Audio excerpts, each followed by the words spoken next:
Hello and welcome to ESG Talk. I'm your host, Mandi McReynolds. ESG Talk is your go-to source for insights and advice for environment, social, and governance leaders around the globe. Now, this season is all about perspectives. And boy, do we have a great perspective for you in this episode. Now, many of you may wonder, why would a show like ESG Talk bring on one of the world's largest tobacco, cigarettes, and related product companies to talk about environment, social, and governance? Well, today you're going to learn about stakeholder engagement, advocacy, and the long, hard road of operational pivots in order to drive impact for both your business and society. We're delighted to have Jennifer Hunter with us. She's been very transparent and open about their story, which is why I think it's great to have her on as a guest for you to hear from her. She is the Senior Vice President of Corporate Citizenship and Chief Sustainability Officer at Altria Group. Jennifer, welcome to the show. Well, thank you, Mandi. I appreciate it. And I love having the opportunity to talk about what we're doing. People are often very surprised where it's like, what does a tobacco executive have to tell me or share with me that might be useful about responsibility or ESG? So I think this will be a great conversation. I really appreciate being here. We're so thrilled to have you. So let's jump in right there. So as we think about this, you put together kind of a smoke-free future vision for 2023, which could feel a little bit opposite from a business direction. So tell us more about that vision and how did this diversified business model come to be? Sure. So let me start with where we are as a business. We have 33 million approximately adult smokers in the United States. When you make a product that is addictive, causes harm, and can lead to tobacco-related deaths, one of the most important things that we can do as a company is address the harm associated with the product. And frankly, that is what is expected of us. And as we think about being able to address the harm of our product, we introduced this new vision in 2020, and it is to responsibly lead the transition of adult smokers to a smoke-free future.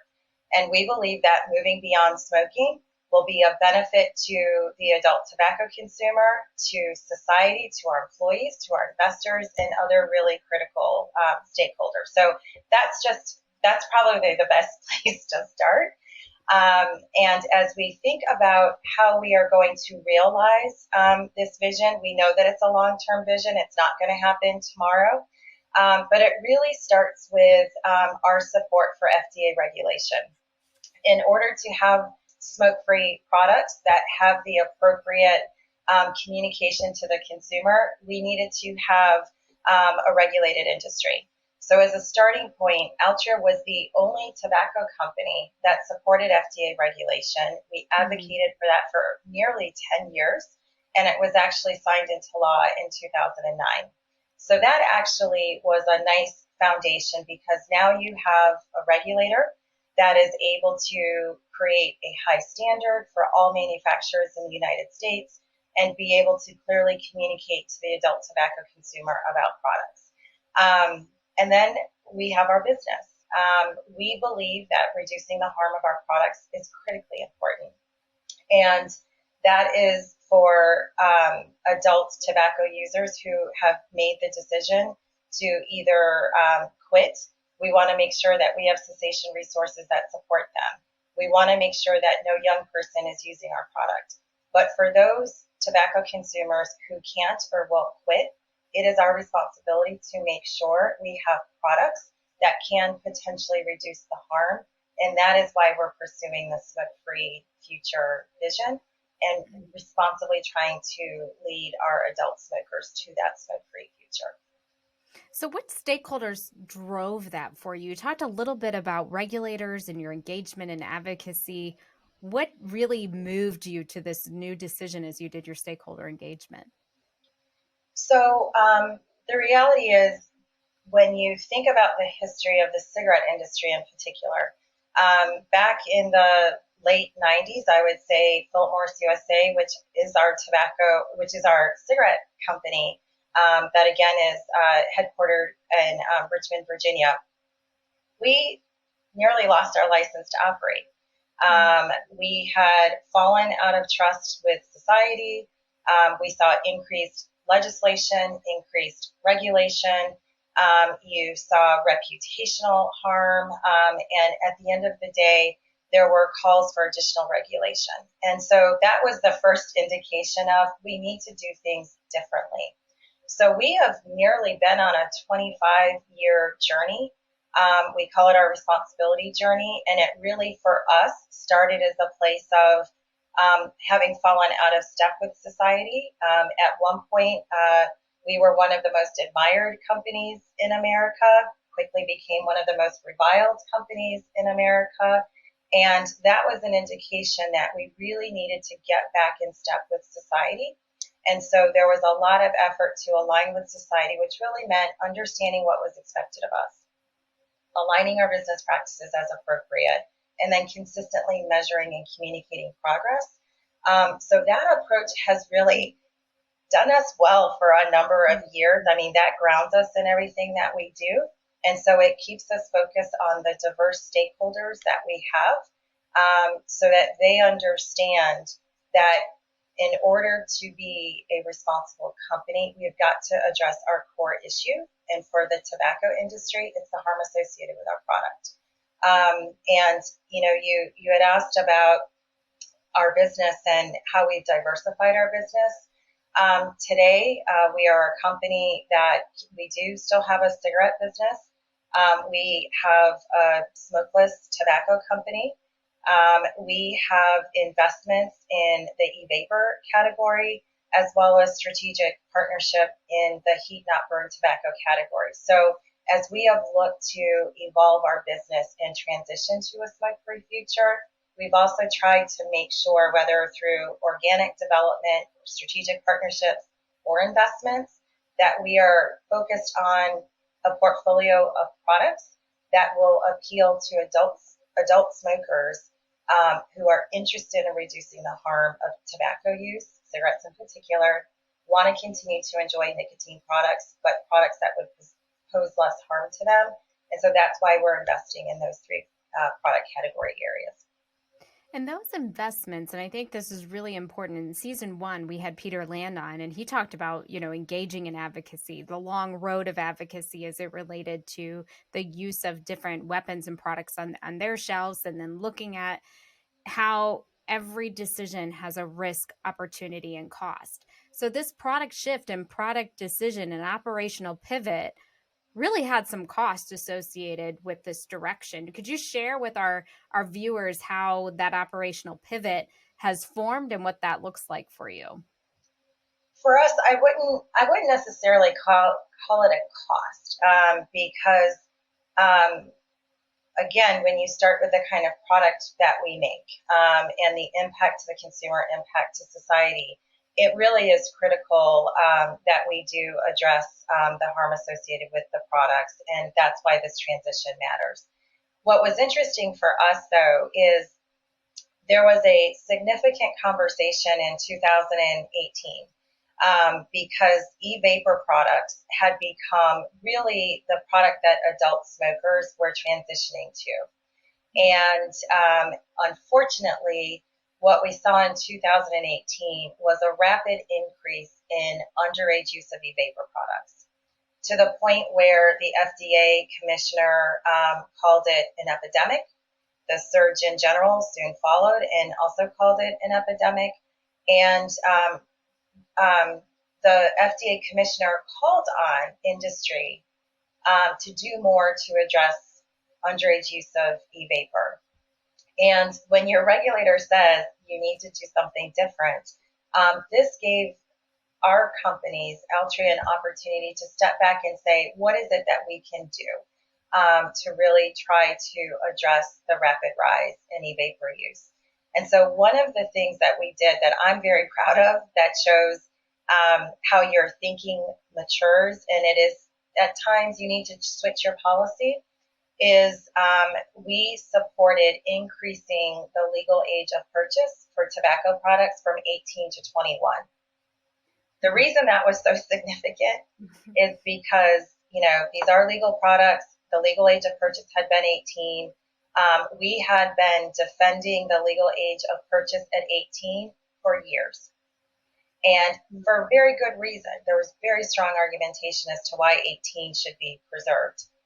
But again, when you are trying to transition your business to a smoke-free future, and the most viable product is creating a youth vaping issue, you got to do something different. And at that time, we supported increasing the legal age of purchase at the federal level, strongly advocated for it. We had a Move to 21 campaign that we were supporting. And our rationale was 80% of high school students turn 18 before they graduate. We know the primary source of access for tobacco products is a social source. And so you've got social source in high school. And so at that point, we changed our position. And we then were actively supporting an increase to 21. I testified written testimony in support of moving the legal age to 21. And today it is now 21 at the federal level and in 41 states and the District of Columbia. So that was a big shift. And that is one of the ways that we said, in order to preserve reducing the harm of tobacco products for adults, we've got to make sure that we don't create a underage use issue, especially with e-vapor, with young people. So that was one of the ways that we tried to keep the opportunity of harm reduction for adults while addressing underage use, which is critical for our industry. I think what's so impressive about that story and that journey and your vulnerability and kind of going forward and saying, we're going to change something. We too can evolve and change our mind and advocate for something different. Is this goes back to some in season 1 where we talked about finding your ESG superpower in that episode.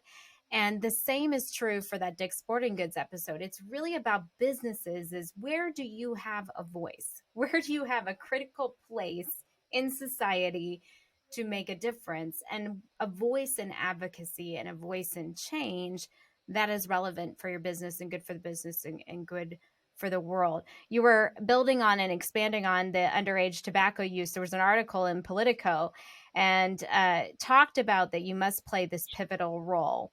And you say it is a win-win for retailers who can choose to use technology for other age restriction products such as alcohol. So you had some pieces there around collaboration in the piece. And we'll make sure to put it in the show notes for those listening in or viewing on YouTube. Can you tell us more about the collaboration side and how that played into your goals and your vision? Absolutely. So what I love about our overall approach is this is all about keeping tobacco out of the hands of kids. And this is one of those areas, the tent needs to be very big. It is a complex issue while young people use tobacco products. It is begging for a comprehensive approach, which means you need multiple stakeholders at the table. FDA, industry, youth serving organizations, public health, tobacco control, and retail. And retailers have played a really critical role for a very long time. So if we go back to the late 90s, when cigarette smoking was at its highest level, there were very high rates of non-compliance at retail when you think about the ease in which a young person could go in and buy tobacco products themselves. The reason it switched from retail access as the primary source to social access is because retailers were part of the solution.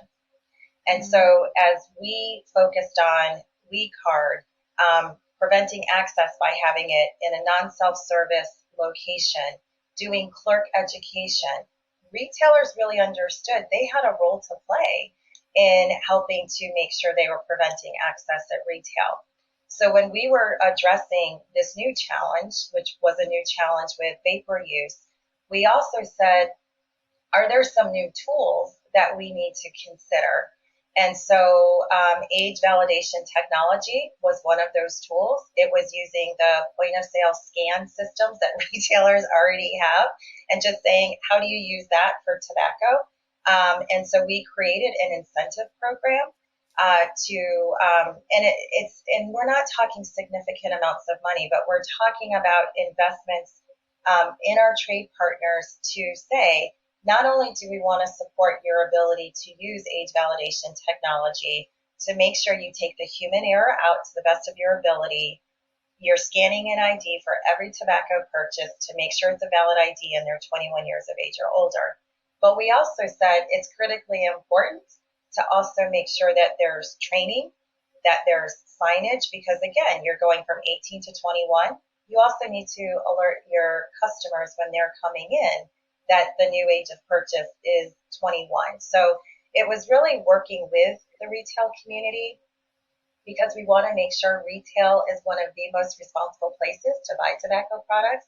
And that means continuing to partner in new ways to address what was a really critical issue. And that's one of the things that I'm most excited about is we have a significant number of retailers that are now participating in this program. And it's one more way in which we try to address underage use of tobacco products so that adults can continue to realize the smoke-free future for those who can't or won't quit. I love that example because that is true stakeholder engagement at its best, right? Mm-hmm. At its best is bringing partners together in collaboration, creating change, creating mutual benefit. And that is the power of 2023 for many of those listening in is think about those mutually beneficial relationships. Think about an external ESG stakeholder advisory and think about the ways innovation can move you and your business forward. Jennifer, thank you so much for being willing to come on the show to share the journey of your company. And we welcome these diverse perspectives anytime. If you enjoyed the show as a listener, it was brought to you by Workiva, one of the world's #1 technology providers for all your financial, ESG, and compliance and auditability reporting. We'll tune in pretty soon for the rest of the season as we've got some more perspectives coming your way. If you enjoyed this show, please rate and write us a review. We'd love to hear our feedback from our listeners. We'll talk real soon.